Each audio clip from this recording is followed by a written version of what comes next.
All right. Good morning, everybody. It is Saturday, the 21st of January, 2023. And I'm coming to you live from, well, not live, coming to you from my spare room, which is a lot less like the junk room now. Mads went through the other day and we donated a bunch of stuff to op shops and, people who need it more than we do. But it's a Saturday. It's a Saturday. I'd be stoked about it being the weekend if I wasn't working. I got tomorrow off. But today I work. I don't really know what to talk about. I mean, I'm going to a play tomorrow. One of my good friends, Mila, I hired her in February of last year. To come and work with us at one of my shops, and she was hired under the guise that she might have to leave to do like acting stuff because she's qualified, or she got a degree in acting. And I went and saw a play recently that she was in. It was really nice. It was a really good play. It was really cool. I got emotional because it was really cool seeing people do the shit that they're passionate about. I think too many of us just sort of go with the flow and don't really have passions and don't follow our dreams, right? And so seeing that happen in real time, I guess, is inspiring. It was really cool. And yeah, so I'm going to a play tomorrow that she's part of, and I reckon that'll be good fun. Let me just turn this up. I think I need to have it up a little bit. But yeah, I just think it's really cool seeing people do the shit they like. I remember being when Mads and I were living in Canberra, we went to the old bus depot markets in Kingston, and we met a girl there named Sophie, and she was a painter, and she did traditional oil paintings, and then she also did graphic art on her iPad. And she's just really cool. It was just really, some of the art she had was sick. And so she had these prints of this eagle, and then she had the original copy of this eagle, and it was $120 or whatever for the sheet of paper. But it's got you can see all the pencil markings and the lines. It was her first time using Copic markers, which are they're like textures, but they've got almost brush points, and the ink is really good at overlapping and allowing you to sort of blend. And I just thought it was so cool because it was it was the original copy, the first one, so I really enjoyed that. I like to have art and things that it's the first or the only version of that thing. I don't really like copies necessarily. I'll accept them, books obviously get made. I don't want the original copy of a book, but when it comes to art, I think reprints are cool if the art's meaningful, but if it's not meaningful, it's just cool art. Try and get the original copy if you can.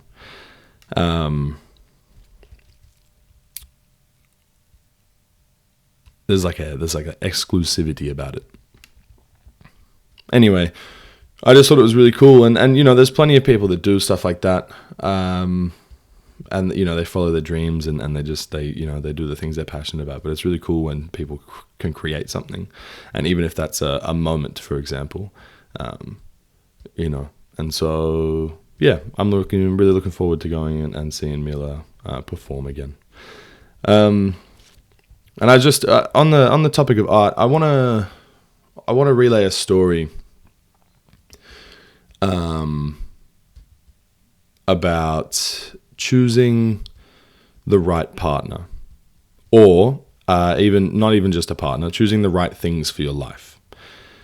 How to make your life feel a little more fulfilling, in like a I can't remember where I heard this, but I've changed it up a little bit and I've relayed it. But imagine your life, everything, because we know that we are pretty much the sum of everything that we hear, read, see, think, taste, smell, experience, like with just the sum of our experiences, right? We're the conscious, where we are the universe experiencing itself as humans. If you think about it that way, it makes life a little bit less challenging because the good and the bad both become neutral, right? You subscribe whether it's good or bad, but they are just things happening to you, or happening and you happen to be experiencing them. So imagine your life is just summed up in a room, just one room. It can be whatever room you want. Think of the best room you've been in. For me, I like to think of a lounge room, right? Like a entertaining space. And my room has 4 walls. There is an entrance, but it's never open because this room is my room and I'm in it. There's no need for anyone else to come in. This is my sanctuary.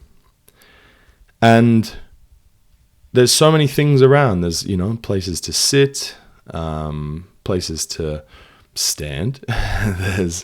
there's bookshelves, and there's art on the walls, and there's all the things that I would like. And each of those things represent moments in your life. Okay? And memories. So this room that you're creating for yourself is only going to be of your imagination. You could explain it to me, but it's going to be very hard for me to fully grasp what exactly your room looks like unless I saw the room, which I never will because they're imaginary, right? And for me, I have a fireplace, and above the fireplace is some space. And that space is designated for the best piece of art that I can find.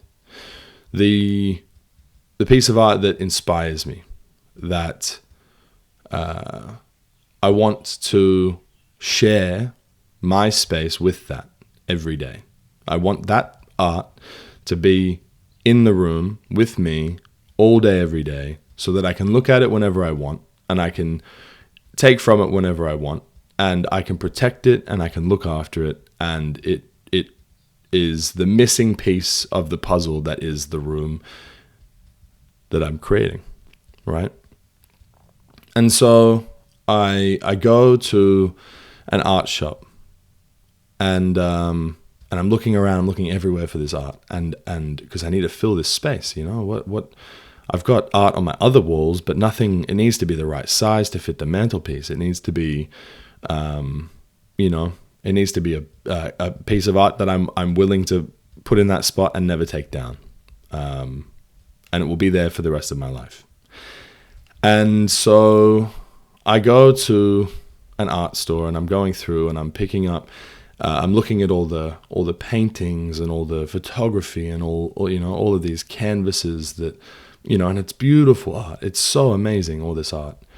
And I see other people in this room. They're looking for art, obviously, to put on their walls, on their mantelpieces, or whatever space they've designated, whatever their room looks like. And I see someone grab a bit of art, and he takes it up to the counter, and then he pays for the art, and then the curator comes back out and replaces it with another piece of art. The exact same thing. I could buy the art that this man or girl has in their room.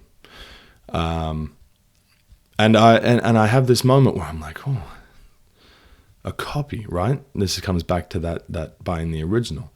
And so I spend a bit of time browsing all the selections, and I see this happen a few more times. And I think, wow, okay, I don't really want to, I don't want a copy. I'm not interested in that.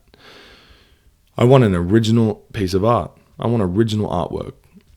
And so the curator approaches me and is talking to me about all these fantastic pieces. And I mentioned that I see these pieces being replaced. You can take this piece and you replace it. And the curator says, oh, okay. And he takes me through a room. I like to imagine into the back of this art museum, art shop. And I like to imagine we go through those like beaded curtains, like those funky surfy beach house, like beaded curtains. Probably has like a dolphin jumping out of the water printed on it. and they make that noise. They get tangled up and stuff if you run through them too quick.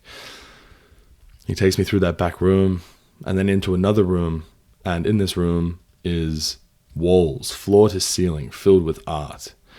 And the curator says, every piece in here is one of a kind. It cannot be replaced, and it cannot be returned. Do not damage it, because you'll lose it forever. And I'm like, wow, okay. I take my time. I'm looking around this room, and I take my time. I find the missing piece of the puzzle. I find the piece that's meant to sit on the mantle above the fireplace that I can look at. A piece that I have no desire of changing in any way. A piece that I want to be able to be with and spend time with. A piece that inspires me, that makes me feel warm, that makes my room feel like home. And so I purchase this piece, and I take it home, and I put it on the mantelpiece. And on the mantelpiece, above the fireplace, it stays forever in my memory, immortalized as the final piece of the puzzle. Now, if you haven't picked it up yet, I'm talking about partners. That piece, that art piece is Maddie. That art piece is my wife. A piece that is so complete and so beautiful and so unique and so individual, that I want it in my room, in my life, forever. And all the other pieces are, all the other pieces of art that are being replaced are people that they don't know who they are, and so they try to be someone else. And you'll know when I say that, it sounds ridiculous, but you think about you think about all the basic bitches and all that basic the bitches being men as well, like not just women. You think of all the same, like you see groups of dudes, they've all got the same haircut and they've all got the same attitude and they all like the same shit, and they're just a copy of the next one. And there's this extreme focus in today's society on hyper individualism. Everybody's got to be individual, and by doing that, no one realizes that they're just copying the last person that they were inspired by. And so the people on the fringes, the people that weird you out, the people that make you feel uncomfortable, they're the most individual, right? But they're also leading a group of other people to be inspired by that, and who just take that. They're just a copy of that, a carbon copy, the same thing over and over again. And I just think it's interesting. I think look, I'm not saying that I'm special or that Maddie's special. To everybody, it's not like a, what's the word? It's subjective, right? I believe that Maddie's the most special person in the world, but that might not be the case for everybody else. And it doesn't have to be, because she's my art piece, and I put her on my mantelpiece, and I want her in my room, and I want her in my life, and I want her unchanged. And you might like copies. You might like art that is a copy, but that's not for me. And if you're with someone and that art piece is a piece that you're trying to get covered up, or you're trying to get, you're trying to repaint it a little bit, maybe make the lines a bit more bright or the colors a bit more bold, or whatever it may be, maybe, just maybe, that piece of art is no good for your room, i.e., that partner is not fitting the room that you've got in your mind. I hope that wasn't like a ramble too much. I did butcher it a little bit from what I originally heard, but I feel like that was a nice little guided exploration into the way that I think about life. Everything in my room, it's a sum of all my experiences, and the things you don't like in your room are generally things that you're going to work on replacing or fixing or changing. And until you're content with that room, maybe it comes back to that my body is a temple thing, right? Until you're content with the contents, ooh, until you're content with the contents of your room, you'll always be searching, and you'll always be trying to fill that room up with things, and you'll never be okay just to sit in the quiet and look at that piece of art on the wall and feel warm.